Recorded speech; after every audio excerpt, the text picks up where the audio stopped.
চুল সাদা হয়ে গেছে, রেগুলার মেহেদি ব্যবহার করা হয়। 1 বছর আগে এই চুলে ভলিউম স্ট্রেট করেছি, আপু আজকে আবারও এসেছেন ভলিউম স্ট্রেট করতে। তো হাফ হেয়ারে আজকে ভলিউম স্ট্রেট করব, আর হাফ হেয়ার এখনও ভলিউম স্ট্রেট আছে। রেগুলার যেহেতু মেহেদি ব্যবহার করা হয়, অনেক আপুরাই বলেন যে আপু চুল সাদা হয়ে গেছে, মেহেদি ব্যবহার করি, তো ভলিউম স্ট্রেট করা যাবে কিনা। অবশ্যই ভলিউম স্ট্রেট করা যাবে। যাদের চুল একদমই পাতলা, টাক দেখা যায়, দেখতে ভালো লাগে না, তারা ভলিউম স্ট্রেট করতে পারেন। ভলিউম স্ট্রেট করলে চুল ঘন দেখা যাবে, টাক ঢেকে যাবে।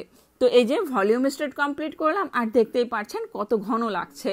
একদিন পরে এই চুলটা ওয়াশ করা হবে, এবং ওয়াশ করার পরে ভলিউমটা আর একটু বেড়ে যাবে।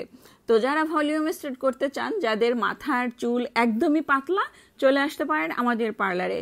পার্লারের অ্যাড্রেস মিরপুর রূপনগর আবাসিক, আরিফাবাদ 1 নম্বর gate, housing society, Ananya beauty parlour. Phone number 01717916297। এটা হলো হোয়াটসঅ্যাপ নাম্বার। সরাসরি হোয়াটসঅ্যাপ নাম্বারে যোগাযোগ করুন, আপনার চুলের ছবি পাঠিয়ে দেন, চুল দেখে আমরা প্রাইস বলে দেই। তো আর দেরি না করে আজই চলে আসুন আমাদের সার্ভিস নিতে।